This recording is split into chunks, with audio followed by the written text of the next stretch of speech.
Sure. Thank you, everyone, for joining today's call. I apologize for the technical difficulties, some of you, and especially to our guest speaker. There were some technical issues. But again, thank you, everyone, for joining. Today's program is organized by Friends of India Society International. I'm Vivek Sinha, one of the General Secretaries of FISI, welcoming you to this great conference on one of the most important issues, which is impacting not only Hindus but the world at large. The Friends of India Society International has conducted seminars, workshops, and presentation by distinct persons on matter of India and the world at large. Friends of India Society International plans to educate the Friends of India all over the world in support of India causes and the world togetherness. In this series, we have a very dynamic presentation on a very good topic by Professor Bharat Gupt. Today's topic is the real agenda of dismantling global Hindutva conference and other similar movement. The topic is central to the understanding of Sanatan Dharma, aka Hindutva, and the global agenda against its inclusiveness and many other things, which we will hear. As we start the program, please mute yourself and we can open it through during the Q&A. This is my privilege to introduce our our international president, Dr. Bhishma Agnihotri.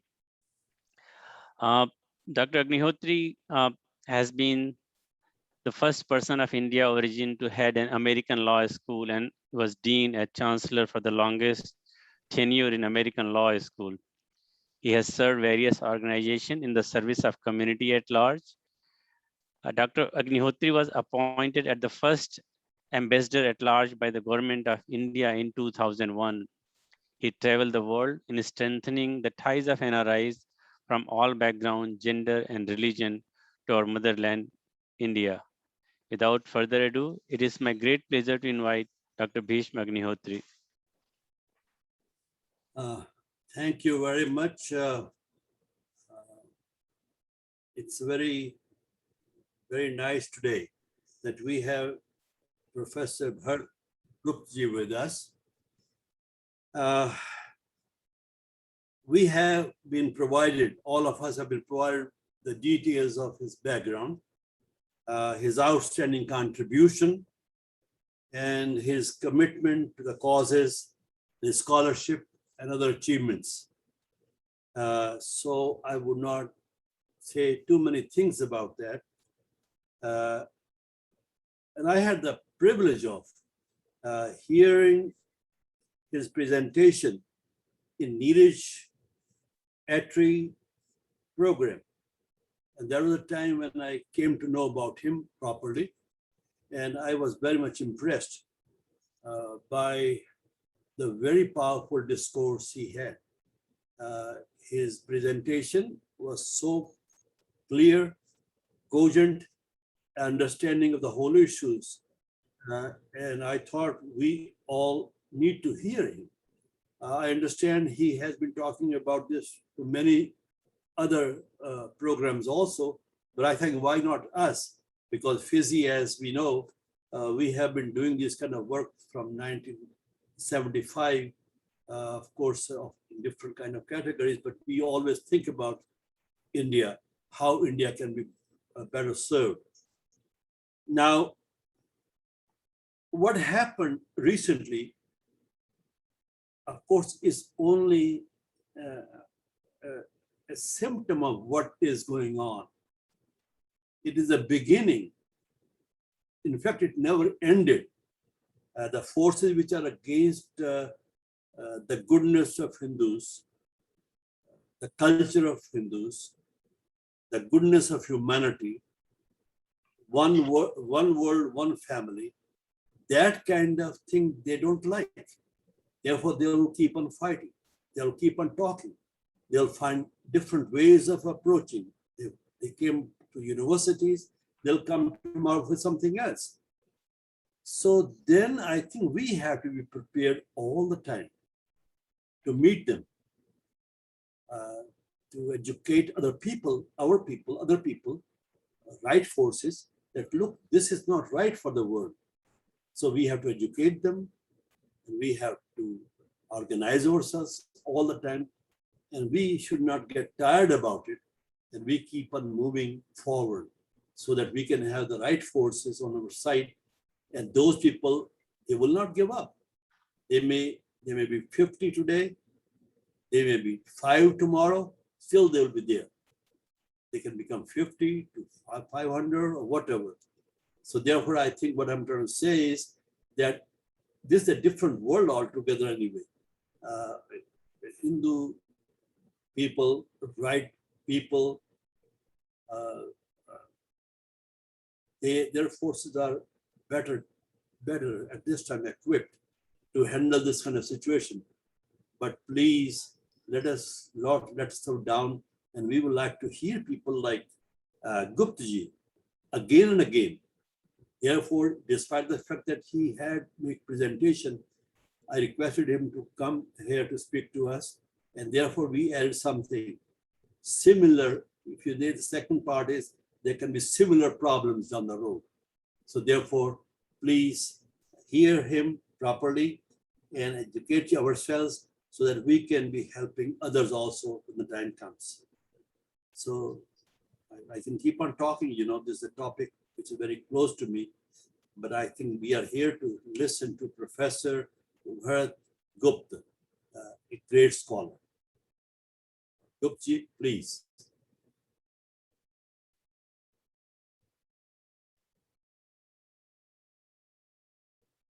Now you can unmute.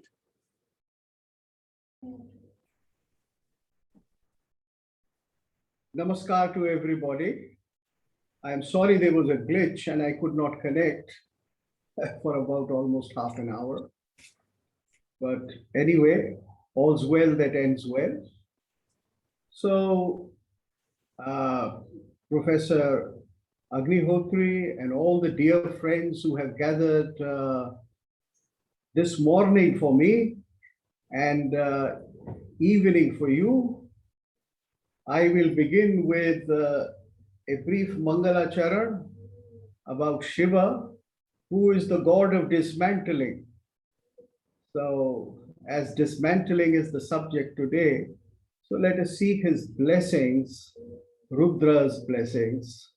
Ganga Taranga Ramaniya Jata Kalapam, Gauri Nirantar Vibhushita Vama Bhagam, Narayana Priyamananga Madapaharam, Varanasi Purupatim Bhaja Vishwanatham, Varanasi Purupatim Bhaja Vishwanatham. Friends, there is very little for me to say about the conference, because the conference in particular has been, I should say, nearly exposed. Although I knew that something like this was coming because I'm an very old member of the Risa list, and I could see that something was in the offing, so it was not surprising. But as Agnihotri ji just mentioned, this is going to continue, and this is a long, long battle which we have to fight, which we have been fighting for many centuries, and we have to fight in the present time. Now, regarding the conference, as you all must have seen, if some of you attended, and I saw many clippings, I saw several clippings, long ones. The standard was so abysmally low. There was hardly a scholar. And all those 1,000 scholars which supposedly, I don't know really, but supposedly signed in favor were not to be seen or to be commented, or there was not any contribution. So it was something which was a political event mounted by Islamists and the so-called liberal left, or the Frankfurt School of Marxism. And we know that these people are well entrenched in American universities. It was something which they mounted just to feel good, because it is silly to expect that by making such noises, they are going to change the political dispensation in India. India is a vibrant democracy, it chooses its own leaders, and this present dispensation has been chosen by the people for the second time. So the conference obviously is a straw man, and it is going to it has been targeting somebody else. In plain and simple language, it is targeting the Hindus in North America. Now, I must tell you that I am more or less part of you, because my children and grandchildren are either Americans or about to be Americans, and they have been there for almost 20 years. So my Vansha is continuing in North America. So I feel part of you. And whatever I think in that context as well. The first thing that I like to put is this, that out of the people of so-called South Asia, and you know that there is this term South Asia, to my mind, a very obnoxious term. I've never liked it, because the only purpose of this term is to put down India, or to create a smoke screen in the face of India. So out of all the people of this subcontinent, to be more precise, of all the people who have migrated and settled, the time is appropriate to conclude that the whole division is going to be on religious basis. There's nothing going to be like South Asian identity, because if different people eat some kind of a curry, or if they eat some kind of a chicken preparation, that does not bring them together. What brings them together, or what keeps them apart into groups, is primarily the religious affiliation. And that is why this attack was only and only on the Hindus. Now, the question arises, why target the Hindus? The Hindus have only suffered. Almost 5 lakhs of them were thrown out of Kashmir in 1999. Right now, in the last 6 months, they are being persecuted in Mamta's Bengal. Some very strange events have happened in Punjab, which are not very good for Hindus of Punjab, or even Sikhs of Punjab. And we know several things happening in Uttar Pradesh. But what concerns me, along with all this, is the identities of Hindus and why they are being targeted now. It is quite obvious that they are being targeted because they are destined to play a very major role in the future of United States and Canada. This is very plain and simple. In spite of all these attacks, people, the Hindus, have made a massive contribution. I do not have to enumerate before you all those contributions. They are contributions of which any sensible person will be proud of. Any American coming from any section of American society would be proud of. So Hindus are being targeted because people don't want them to contribute more and more. what is happening is that Hindus are slowly increasing their area of influence from the number of legislators they have, from the number of scientists they have, from the number of information technology people they have, academics that they are increasing it. And I do see signs of it, and I hope it happens more, that more Hindus go into the US Army, into the intelligence services, into the police, and into services which are called security service. This is something which is beginning to happen and which should be encouraged by us very, very strongly, because that is what they don't want. You see, they want you to keep out, to keep peripheral. That is one part of the story. The other part of the story is much bigger, as we know. That is to create a whole discourse about Hinduism, which is a post-colonial discourse, largely dependent upon the colonial discourse. It is largely a repetition.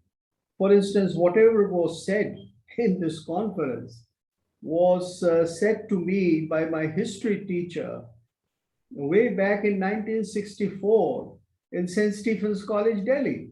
I mean, it was the same things. It is what Audrey Truschke drums up today, book after book, dribble after dribble, is what my teacher Muhammad Amin told me in 1964 in my history class, that Ghaznavi had to attack the temples of Hindus because he needed money. Now, this kind of version of history is dishonest, idiotic. It has been challenged. As a matter of fact, it cannot stand any scrutiny in the years to come. And that is why this kind of retaliation which has begun. You see, since 1995, there has been this digital revolution, and I have been following it with deep interest because I was in 1970 for 1 year a student of the famous Marshall McLuhan, who started the media studies. So I can see that since 95, when information is expanded so rapidly, the whole colonial discourse has either collapsed substantially or is going to collapse completely in the coming years. Now, with these two things, what are the challenges that present themselves before the Hindu community in America? I think the first challenge is to make a right kind of political choice. And here I would take an example of political sense from a people far off from United States. I'll take the example of the Muslim population in India. You see, the Muslims in India don't give a single vote to any person. They give a vote to the person who serves their exclusive interest in a given area at a given time. See, this is a simple strategy. For instance, they voted for Mamata Banerjee 6 months ago in Bengal. Everybody was clear, and that's why she won, and she was able to give almost a licking to BJP.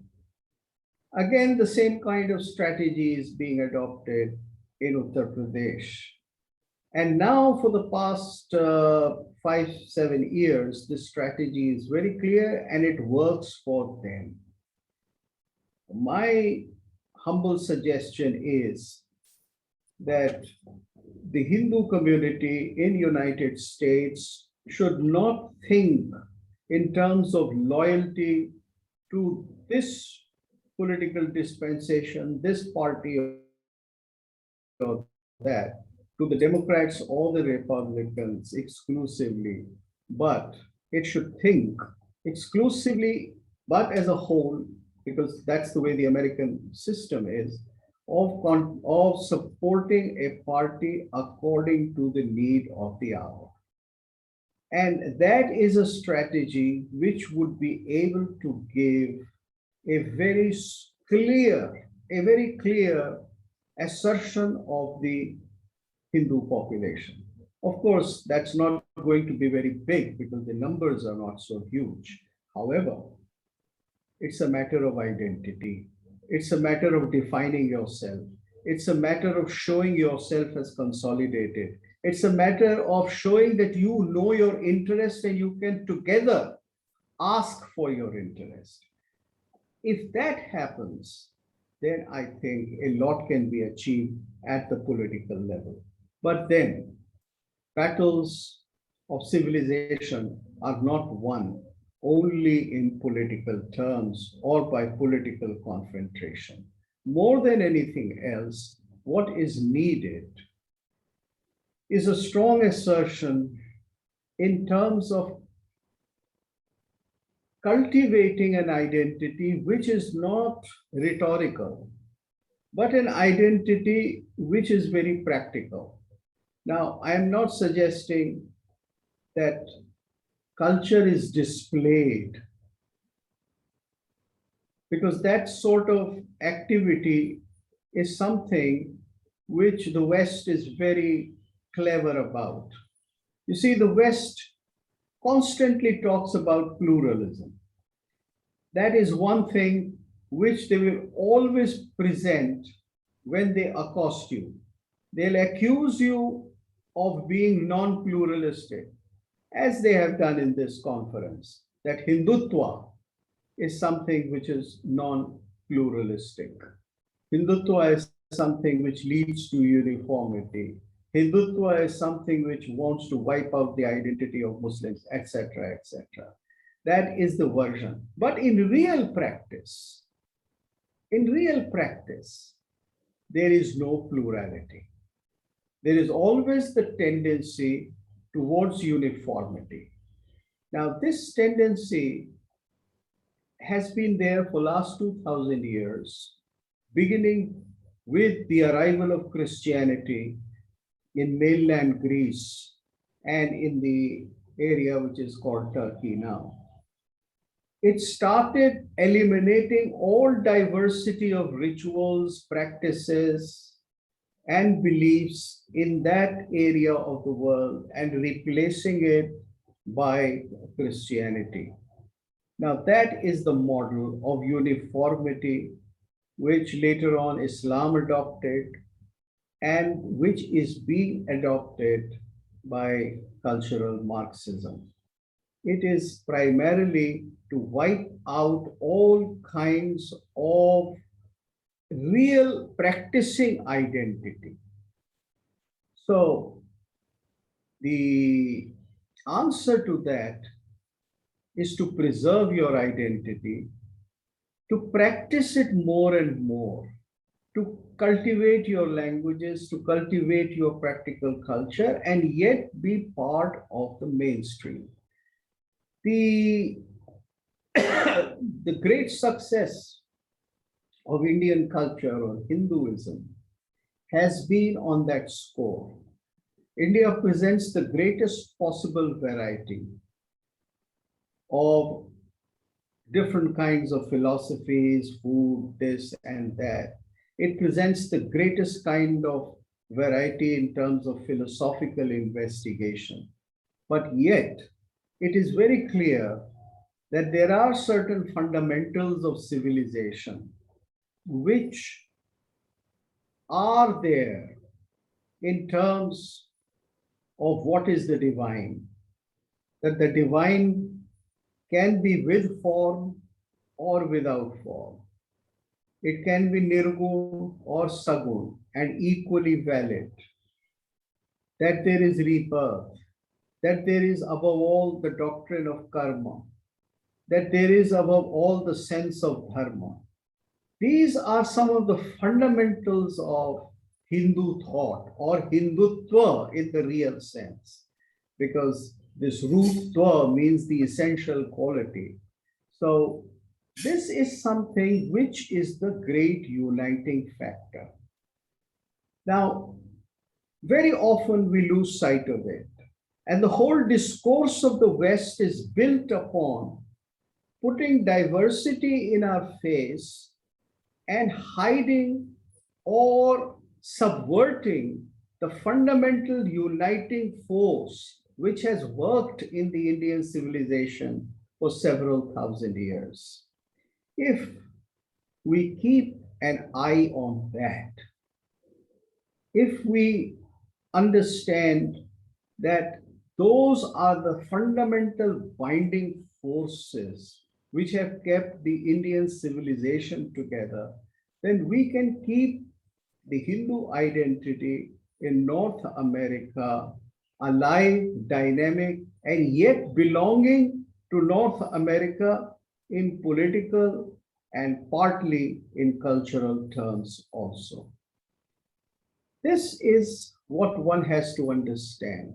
The massive confusion which is being created by creating a cultural isolation for Hindus. Now, this cultural isolation has something very well worked out, because as you may have seen in the last almost 10 years, there is a whole theory of racism which has been evolved, that there are three kinds of racism: the racism of the white people, white versus African black. There is racism of Hitler versus Jews, and there is racism of Hindus. Hindus believing that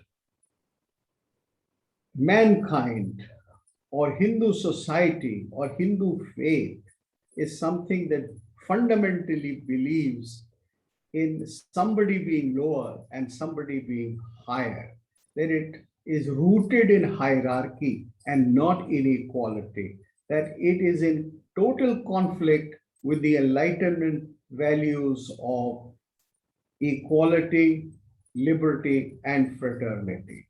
Now, this is the big hoax which is being made. We know that this again is not very new, because it was Louis Dumont who said that the Hindu is homo hierarchicus. That is, the fundamental Hindu belief is that creation is in Brahma, Kshatriya, Vaishya, Shudra, and he practices it that way. And that is the crux of Hinduism. In this conference, there were several statements, repeated statements about that. So this is something, it's a great big lie, which is being enforced upon not just Hindus of America or Hindus of India, but on Hindus everywhere.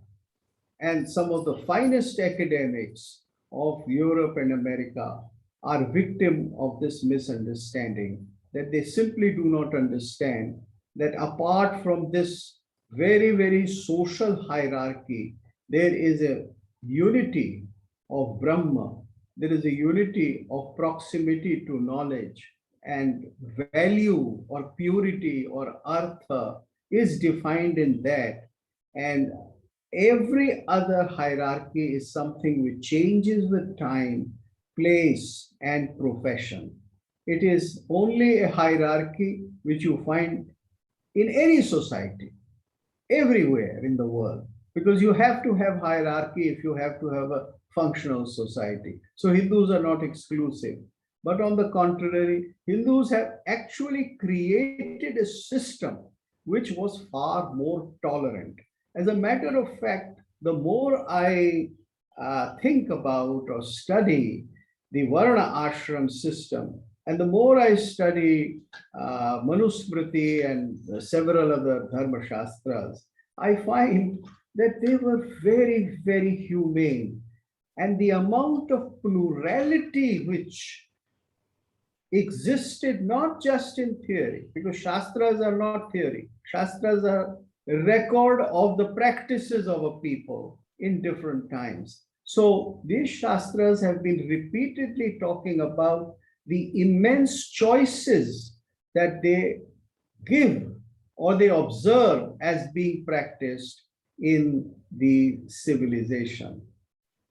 It is a system which offers all kinds of diversities. It is a system which offers all kinds of flexibilities and choices. I don't have the time to expound upon that, nor is that the subject of the day. Those of you who are interested in going deep into it can see some of my videos and dozens of my videos on my YouTube channel explaining how it is. But that is what we have to assert. That is what we have to bring before this kind of attack, which only makes us Hindu people who are interested in discriminating, in chua-chut, in dividing people as high and low. So this whole discourse has to be dismantled. It is actually the dismantling of this discourse which is primary to our fight. Everything else follows from it. The other reason why I found that this conference was very dangerous is that, to my mind, this conference is actually preparing for some kind of a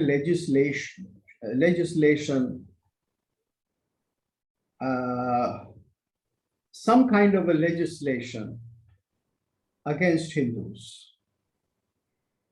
It seems that the plan is to bring a law that any Hindu can be accused of having practiced caste discrimination against any other Hindu in America and then prosecuted, which means that so many false cases, so many activities will be done legally to prosecute people who are very influential, who are prospering, who are contributing to the American society, so that they can be hit, so that they can be brought down.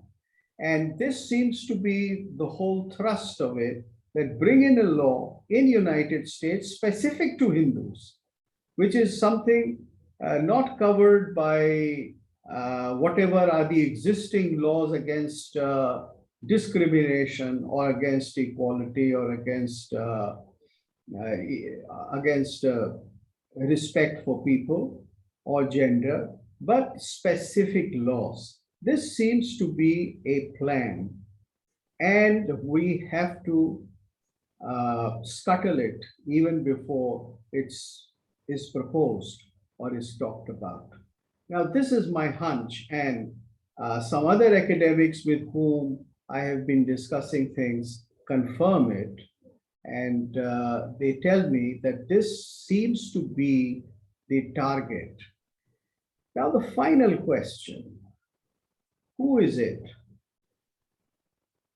that is creating all this? Or who are the people? Do they belong to one denomination, two denominations, three denominations? Are they just economic forces? Or are they just some very influential individuals with billions of money in their deep pockets? Now, I can only answer in civilizational terms, because for that, I can see how there has been a whole movement of opposing Hinduism. You see, this whole world, unfortunately, for the past 2000 years, has been divided into two camps, or rather, the struggle of this sort began 2000 years ago. Before that, it was a very different world. If you go to 2500 BC, and if you have a look at China, Greece, Europe, parts of Africa, as whatever you knew about it, and of course India, then you see that there was no sharp distinction between idol worshippers and idol haters. people who did Murti Puja, and people who hated the Murti. Now, this is something which, although was present among the Jews even before 2000 BC, but it did not acquire any kind of a significance at a larger level, because the Jews themselves were persecuted. Their temple was broken and they were driven out of their land repeatedly. This comes in with Christianity. How Christianity took over and why Christianity took over, this is a very important factor. The real struggle of the Murti Puja against the Murti, uh, against worshipping Murti begins with Christianity. Then Islam joins it, makes it even more extreme. Then we have a system which is more or less along the same lines. You can call it Marxism, communism, Frankfurt School, whatever you want to call it. But it is primarily this whole tendency of totalitarianism. Now, why is it that in order to be totalitarian, you have to be an enemy of the idol worship or of Sakar Upasana, Sagun Upasana? Why is it that you have to, in order to be totalitarian, you have to do that? This is what the Christians did.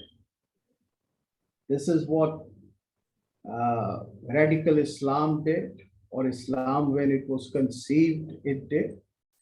After all, the Kaaba is only a record of the murtis that were destroyed, and the Kaaba was made, and the murtis were covered, the murtis of the famous three goddesses, Lat, Manat, and Uzza. And this is exactly what Lenin's Russia did, and Mao's China did, or Potpol did, or what our Sitaram Yechuri would like to do, or what the Dravidianists would like to do in Tamil Nadu. Fundamentally, there is something very threatening about worship of the idol. The Hindus have to understand this.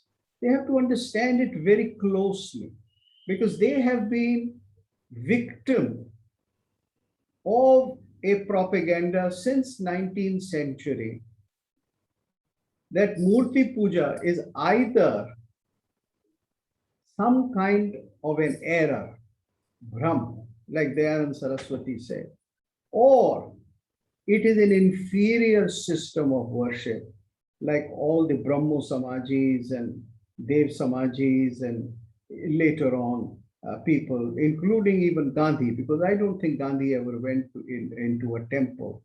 He only believed in a Ram, who was more of a concept, but not of a practical ritual or a sanskar or a puja or a worship of any kind. So Hindus themselves have been victim of this prejudice, and they have deeply internalized it. It is my humble submission that it is time that all over, in India, in US, in Europe, everywhere, Hindus wake up to this reality. Now, I am not making just a simple plea for Murti Puja as against the belief of Brahmo Samaj or Arya Samaj or Vedic concept of worship. I am trying to draw your attention to what I just said, that those who worship the Murti, they are the civilized people. They are the artistic people. They are the people who produced massive art in the history of the world. Those who hate the Murti, they have destroyed art, denigrated art, or made art into some kind of a pattern which is inhuman. They have taken away the image of humanity, of the human being, of man and woman, from the eyes of men and women. Now, this is pure and simple history. If you look at any philosophy which is anti-Hindu today, that system is rooted in hatred of the idol. I am not trying to assert that Hinduism is equal to Murti Puja, because Hinduism, we all know, Ruchinam Vaichitrya, Dijukutil Patujusham, it has an immense variety. One doesn't have to repeat that. It can be Murti Puja, they cannot be Murti Puja. But it is Murti Puja which preserves art. And if art is preserved, then culture is preserved. There is no preservation of culture without art. This is something which I think we as Hindus have to understand once again, because our whole notion of art has been nearly perverted. It has been changed. It has been taught to us that art can be pursued without the very fundamentals of pursuit of art as were done for several thousands of years in India. Art is the door to maintaining Hindu identity. Whether it is the art of dance or music or poetry or whatever art forms, because art forms change with technological transformation. We had the stage only, and then the stage got converted into cinema and other parallel art forms. And yet there are new art forms which are evolving. But it is the vision of art that creates something beautiful for man. It creates rasa. And it is rasa which is the door to the higher consciousness. Now, this is something which is essentially Hindu, essentially Jain, essentially Buddha, essentially Tantric, or essentially Shaiv in the Indian tradition. You can see that the Nirguna alone, the pursuit of the yogi, was an individual pursuit. It was a pursuit of a person with a certain qualifications. It was not samanya dharma. It was not meant for society at large. What was meant for society at large was again and again sagun upasana. That is why all Jains had to make murtis. That is why all Buddhas had to make murtis. That is why all Shaivas, from their cults of Aghori or Pashupat, they had to go in and make temples. And it was the flourishing of the temple which created not only art, but the best possible vidyas, and all of them. Not art in the sense of art, that is something entertaining, something good, but art which is that which leads to the highest possible consciousness. Now, Hindus in America, I think, have to pay special attention to that, just as Hindus in India have to do it. This is a great challenge before all Hindus, because it is not just a question of whether I should like art or I don't like art, whether I should be artistic or not, but it is a challenge of understanding how you live and what are your values of life, and how do you attain a higher and a more beautiful consciousness while living and while being a Hindu. Thank you very much for giving me all this time. And now my lecture, if the moderator and if Professor Agnihotri permits, is open to questions. Vivekji. Vivekji. Where is Vivekji? Please go ahead. Vivek ji conducts our meeting at this time. Vivek ji. Vivek ji is not to be seen here. He is there. Why he's not listening? Vivek Oh, ji. yes, he's here. Yeah. विवेक जी बोलिए. इनका mic muted है. Okay, उनको unmute कैसे करेंगे बताइए. वही करेंगे अपने. नहीं हो गया. I think I'm on mute now. There is some technical difficulties as continues to happening today, so apologies for that. But thank you, Professor. I think there are many points you mentioned, one being this legal arm of law and towards this beautifully rendered this art. How do you link art with the Hindutva and how to keep the values of the tradition of centuries and move forward. And what I like the most that you are not only limiting yourself to in the conversation only to the past form of art, but an evolving form of art, and which is very important to keep in mind. As Shrivindu had said at some point, uh, any effort to bring past must fail. So I think this fits very well into this definition that yes, we have to carry our past, keeping future in the mind. At this time, I would like to invite our national president, Dr. Surendra Purohit, to say a word of thanks. Dr. Purohit is And MD. if anybody wants to ask, Yeah, I have a question, President. Sir, thank you very much for the illuminating speech.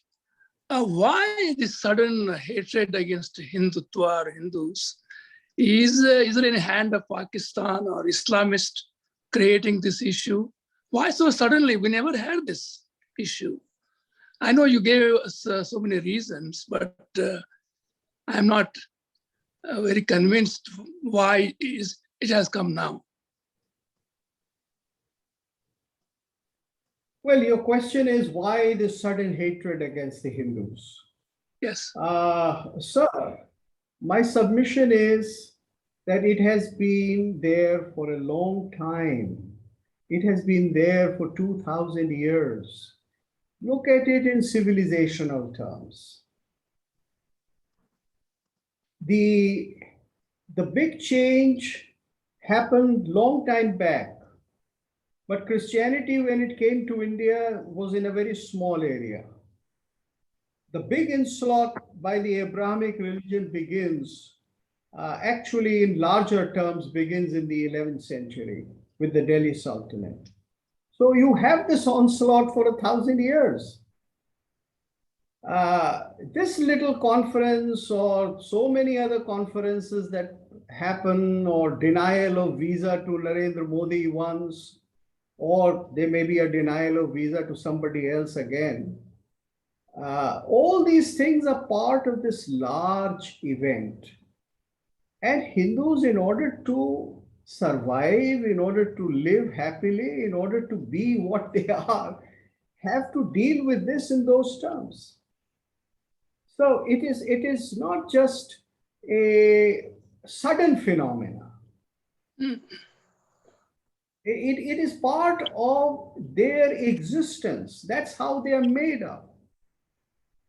You see, Christianity over, let us say, over last 300 or 400 years has undergone a change. I mean, they are undergoing a lot of change regarding gender, regarding homosexuality, regarding sexual relations. There is a big change. Nothing of that sort is to be seen in Islam. Now, those who are radically backward, it's an oxymoron, radical backwardness, but those who are radically backward, they would resist the most, they would fight the most, and this is exactly what's happening. You can see that in the last one decade, there is a very clear nexus between the liberal left or the Marxists and the Islamists. It's very well known because Marxism has lost any ideological standing that it ever had. It is now anarchist. And the people who are using them as useful idiots are the radical Islamists. This whole conference is part of that. Yes. I don't want to say much more about this conference because I know a large number of people in this conference for last 20 or 30 years. There are some of them who were my students back in Delhi University. So I have seen their whole progress. It's part of this civilizational conflict. Hindus have to deal with it in terms of civilizational fight. And we have not to be ashamed of anything because we have always practiced the good of all. We have always practiced Sarve Sukhina Santu. And our whole system adopts that. But we have to have a confrontation because others believe in exactly the opposite. Thank you, sir. I think there are other questions of Kaurangji. Hello, can you hear me? Yep. Okay, thank you. Namaste, Bharatji. That was great speech, great information, amount of information. Earlier, you kind of alluded to the fact that this will not impact who is elected in India or things of that nature. But the key concern that I have is that it will influence Hindus here in US, because a lot of local organizations will use this. You know, this is like a circular reference. They'll use this material to come up with something and locally and say, oh, we should ban this, or we should not allow this, or we should not allow this temple to be built, or whatever the issue may be. And that's where our children will be impacted. And how do you feel we should take care of that? I think action that I'm looking from advice from you on how to take action. Well, your question is about the ground battle where our children are threatened by all kinds of real discrimination. And I am with you because I have 3 grandchildren, and one of them is 11-year-old going to a Baptist school.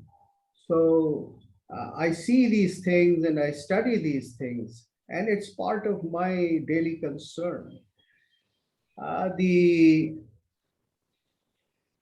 The general answer is that one has to create not special institutions only, but also a daily practice of cultivating your culture.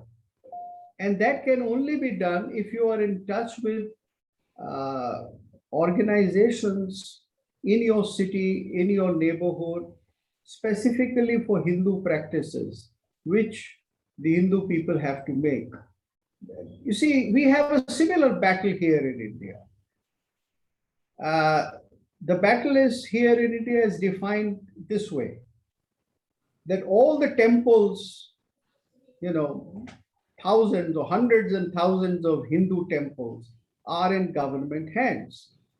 And every government, including the BJP, has no mind to give it back to the Hindus. I mean, I sometimes incur a lot of wrath from the present political dispensation for saying this, but this is the truth.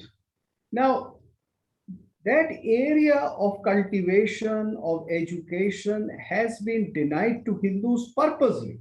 Why is it that even the BJP doesn't want to hand over the Hindu temples back to Hindus in India? Because they don't want that the immense wealth of the temples should be used for Hindu cultural religious purposes. Now, a similar situation obtains at a smaller level in America, because Hindus are Hindus, whether in India or in America. The American temples, Hindu temples, which I think are more than 1,000 or maybe 1,200 US and Canada together, at least 100 of them have to become centers of education, all kinds of education. They have to become centers of learning, because a Hindu temple in history was a place of learning, of vidyas, of arts, of all kinds of darshanas. And that is something which is going to provide a great help for the Hindus in America to flower, to be themselves. I mean, this is something I had made attempts about 5-6 years ago by contacting, the different heads of major temples. And I think this is something which can be put into practice, because you don't have to be, verbally believing Hindu like Shashi Tharoor, that, I can go to the temple, I don't go to the temple, I'm still a Hindu. Ha, ha, ha.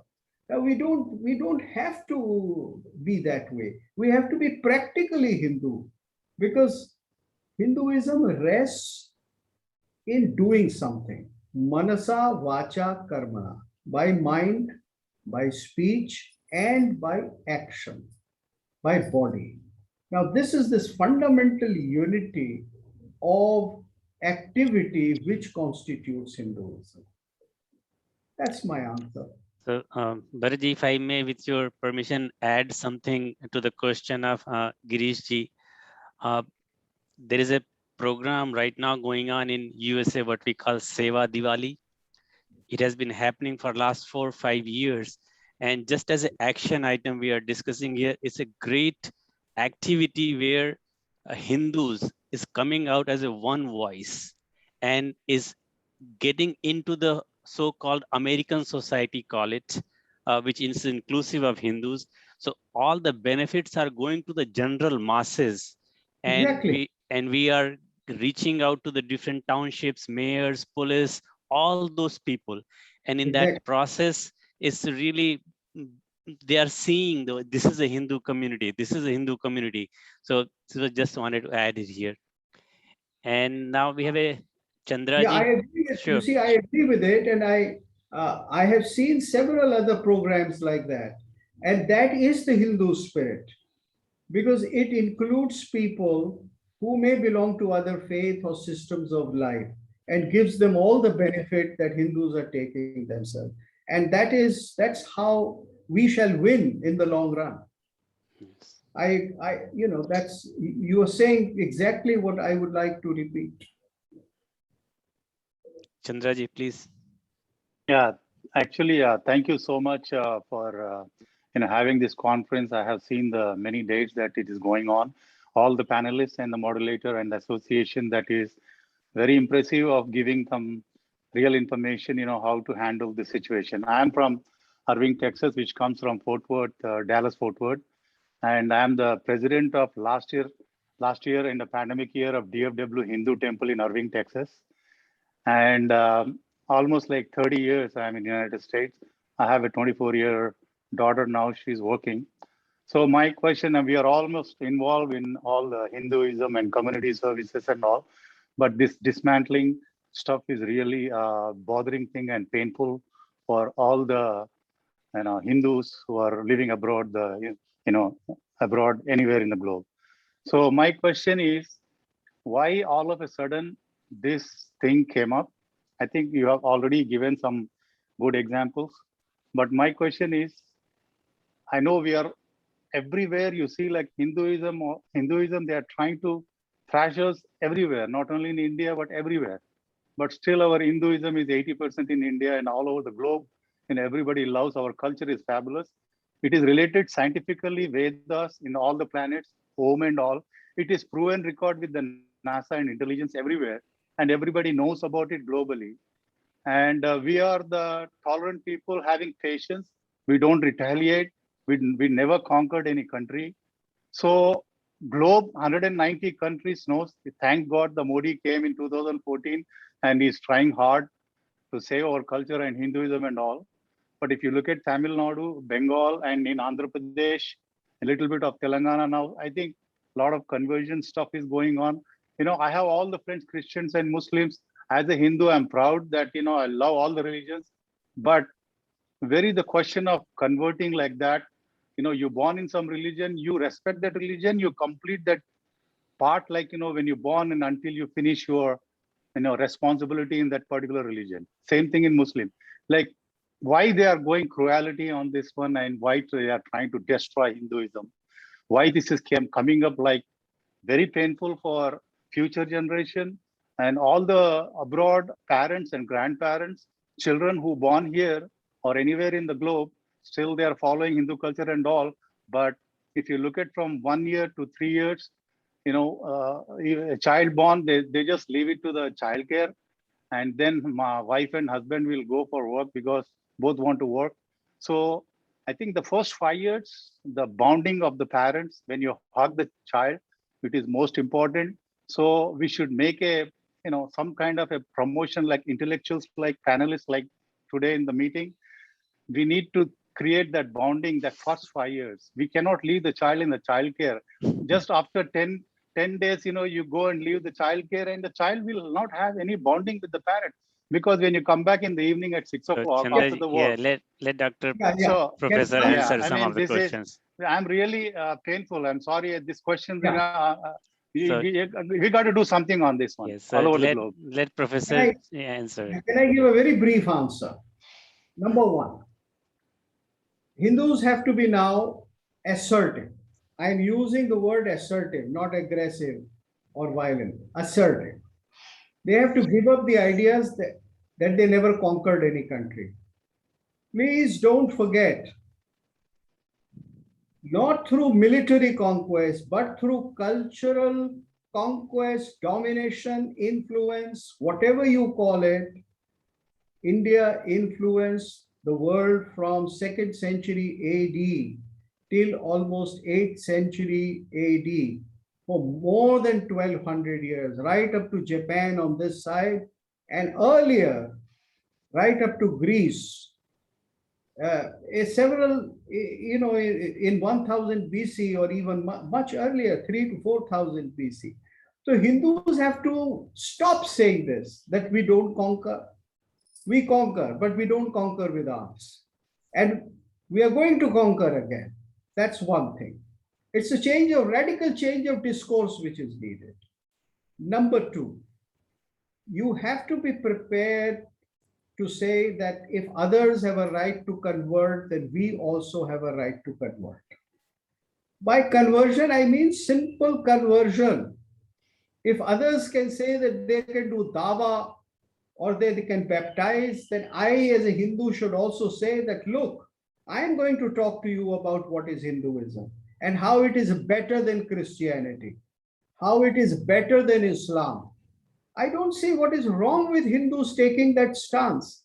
You see that Gandhi Baba's stance of Sarv Dharm Saman hai, Sarv Ek Se hai, koi farak nahi hai. This is something which is un-Indian. Thousands of years of Indian discourse is against and different from it. So instead of having that dhimmi discourse in which we said, no, we have never harmed anybody. No, we are the people who will maintain our culture in the United States, but our culture will remain in our closet, as it used to do in 50s and 60s. When I came to be educated here in late 60s, I could see that we had put our culture in our closets. So you have to come out of that.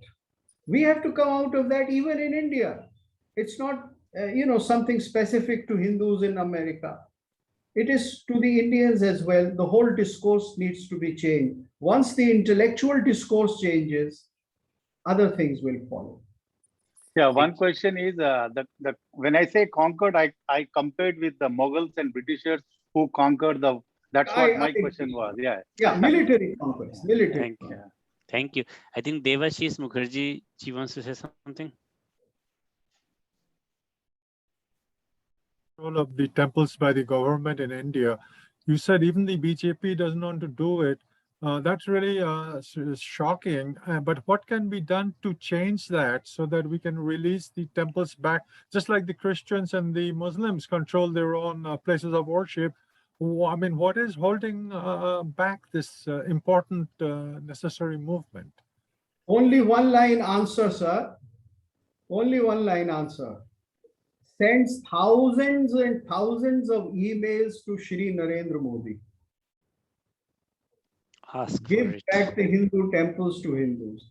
What is Shri his email? Narendra Modi, as a political leader, should know that there is a demand, a clear, honest demand. Yes. और कोई रास्ता नहीं है.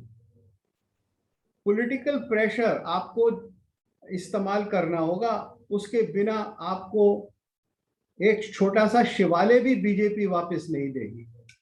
इसमें article 129 है, कुछ उसका भी इफेक्ट है.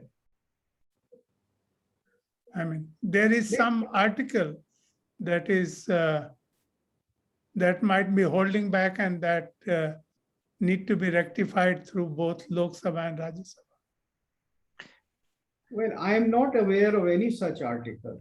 The Okay. Supreme Court has already given a judgment that in all fairness, temples should be handed over back to the Hindus, but how they are to be handed, who are going to be, what are going to be the legal entities who will govern the temples.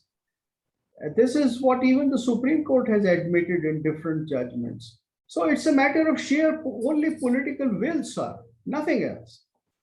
And it is a big cultural issues. However, you don't have that problem in United States. In United States, the problem is that the Hindu temples have to become educational and cultural institutions. And you can combat the universities. I think the universities have to be sent a message by Hindus that Hindu money is being used against the Hindus by academics who are hostile, and Hindus don't like it.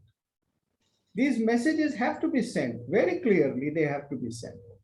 And I'm sure they'll have a great impact.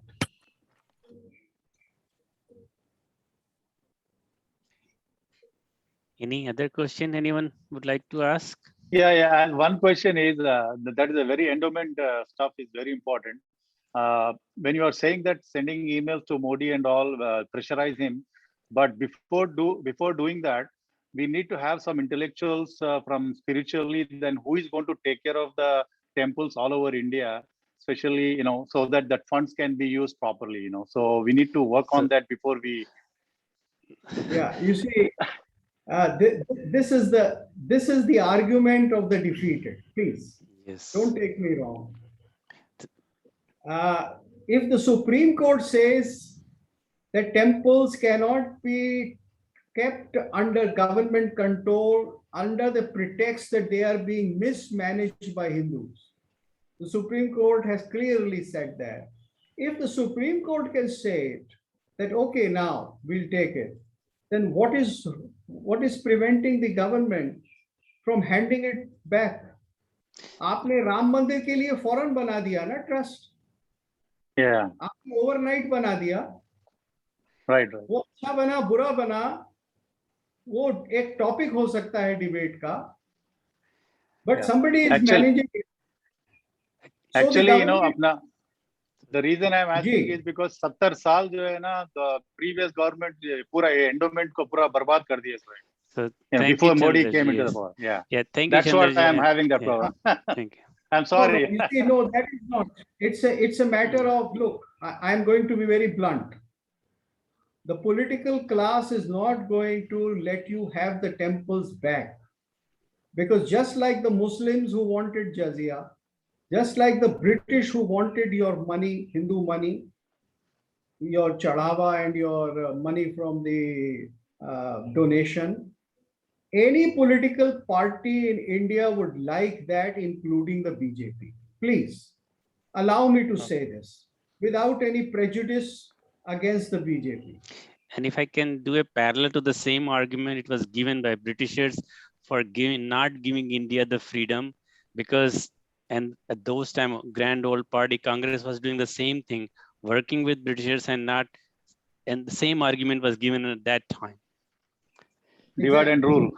Not divide and rule, not give them, because they were saying you are inefficient, you are incompetent, and for you to individually do anything, the first and foremost you have to have a freedom. If you don't have freedom, you cannot do anything. Thank you, That's sir. good. Thank you. Thank Thank you. you for this argument. Thank you so much for, yeah, thank you. Anyone else wants to ask any question before we can? ऐसा अपने प्रधान जी को कहिएगा. Ji, right. So at this time, I would like to invite our national president, Dr. Surendra Purohit. He's a MD FSCS and general and vascular surgeon practicing in Covington, Louisiana. He's a clinical professor of surgery at Tulane University. He's on board of director at Lakeview Tulane Regional Medical Center and also chairman of API. Dr. Purohit.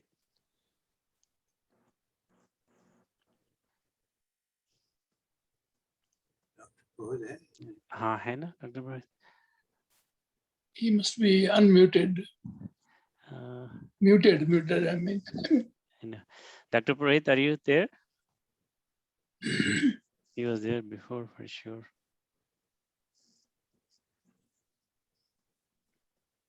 Maybe Bhishp ji, आप ऐसा है बहुत. It was a wonderful discourse from all points of view. The last part, I can talk about this, but not now. Later on, maybe. Why they are not doing it? What you think they should do?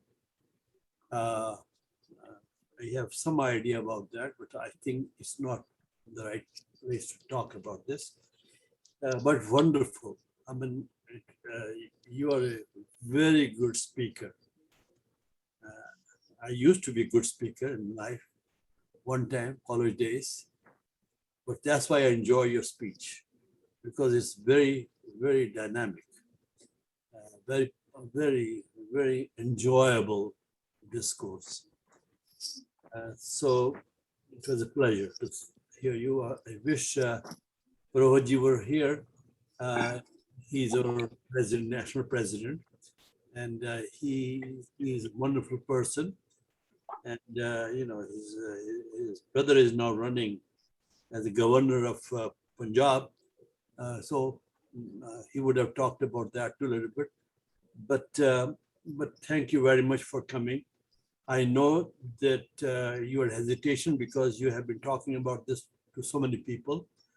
But believe me, believe us, we learned a lot. And this is only starting. We will learn again and again, talk about this. Because I mentioned that this is the only beginning of the problems, a visible problem in America, but it's going to keep on going. What happened day before yesterday, I saw somebody wrote something about, I hate to use that name at this time because I know the name. We have some sort of program day after tomorrow. Sureshji knows about it. Sureshji is sitting here. We are going to talk of somebody who has talked against our people right now, as if he is making a case against the people who are running the show at this time in India. I'm talking about Zakaria. You know, he wrote something. So, I mean, people have the agenda. Everybody has an agenda. Unfortunately, this kind of people have more agenda always. Whatever you may say, they will find an agenda. So I think we have a fight ahead of us, fights. And I'm afraid that sometimes our people, Gupti or people in America, who are growing up in America, they are not ready to fight. We are, young people are not. So we have to educate them. How we educate them, that's an issue. We can go to temples and do things with our kids, our grandkids, your grandson. Whether he will do it or not, I don't know. So therefore, they have to be educated. So I think we have to organize ourselves such a way that our next generation is cognizant of what may happen to them if they do not follow the real path. Because for them, sometimes they don't care. So I'm not talking about everybody, some of them, most of them. Why I'm saying so? Because I've been not only ambassador, I've been charge of so many issues, all the temples, all the years. And I see people start going to temples and give up, and then they change everything. Except for a few people who are very, so therefore I think we have to do a much better job in making their generation conscious of what's going on at this time. So that's what my take is. I didn't want to take it all. Normally I don't speak out of the whole thing because our president, national president is not here, so I'm not. But anyway, thank you very much again. And thank you everybody. And of course, Vivekji is doing great job. Without Vivekji would not be able to function. Right? Vivekji? Thank you, Bhimji. Okay. Thank you, Looks like Dr. Professor. Purohit is here. पता नहीं कहाँ थे वो रोज? He's rose here. Dr. Purohit, would you like to say something? दो शब्द कह दो भाई. आगे. Video is off, but audio is on. पता नहीं क्या. चलो कोई बात नहीं. Chali, koi baat nahi, next time. Okay. So again, thank you, Professor Bharatji. It was really nice talk and so many things to learn, obviously And to do. Stay in touch with us also. Yes, thank you. Namaste.